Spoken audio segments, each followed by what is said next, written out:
April 1 నుంచి కొత్త ఆర్థిక సంవత్సరం ప్రారంభం కానుంది. కొత్త బ్యాంకింగ్ రూల్స్ కూడా అమల్లోకి రానున్నాయి. ముఖ్యంగా క్రెడిట్ కార్డ్స్, సేవింగ్స్ ఖాతా నియామకాలు, ఏటీఎం విత్డ్రాలకు సంబంధించి కొన్ని మార్పులు అమల్లోకి రానున్నాయి. ఆ వివరాలు చూద్దాం. ఆదాయపు పన్నుకు సంబంధించి ఇటీవల బడ్జెట్లో కీలక మార్పులు ప్రతిపాదించారు.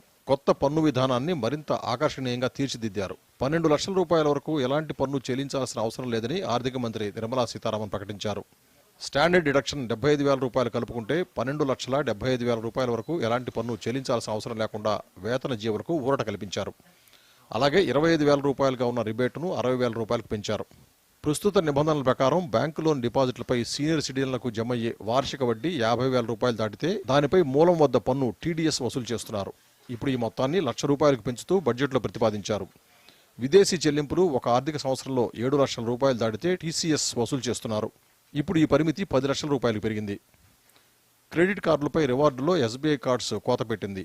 స్విగ్గీ, ఎయిర్ ఇండియా టికెట్ బుకింగ్లపై లభించే రివార్డులను కుదించింది. ఎయిర్ ఇండియాలో విస్తారా విలీనం నేపథ్యంలో యాక్సిస్ బ్యాంక్ కూడా విస్తారా క్రెడిట్ కార్డు రివార్డులను ఏప్రిల్ 18 నుంచి సవరించనుంది. ఆ తేదీన లేదా ఆ తర్వాత ఎవరైనా కార్డును రెన్యువల్ చేస్తారో వారికి ఎలాంటి వార్షిక ఛార్జీలు వర్తించవు. దీంతోపాటు కొన్ని ప్రయోజనాల్లోనూ కోత పడనుంది. ఇన్యాక్టివ్ లేదా వేరే వారికి కేటాయించిన మొబైల్ నెంబర్లకు ఏప్రిల్ 1 నుంచి యూపీఐ సేవలు నిలిచిపోనున్నాయి. ఈ మేరకు బ్యాంకులు, పేమెంట్ సేవలు అందించే ప్రొవైడర్లకు National Payments Corporation of India ఆదేశాలు జారీ చేసింది. అనధికారిక వాడకాన్ని, మోసాలను అరికట్టేందుకు ఆ నెంబర్లను డీయాక్టివేట్ చేయాలని సూచించింది.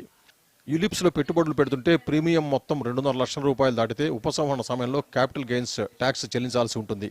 2025 బడ్జెట్లో ఈ మార్పును ప్రతిపాదించారు. పిల్లల భవిష్యత్తు కోసం దీర్ఘకాలం పెట్టుబడి పెట్టాలనుకునే వారి కోసం తీసుకొచ్చిన ఎన్పీఎస్ వాత్సల్య పథకం కింద కొత్త ఆర్థిక సంవత్సరం నుంచి పన్ను మినహాయింపు పొందొచ్చు. కాగా కొత్త ఆర్థిక సంవత్సరంలో ఈ మార్పులు ప్రజలపై ఎలాంటి ప్రభావం చూపనున్నాయో చూడాలి. Bureau report, Doordarshan news.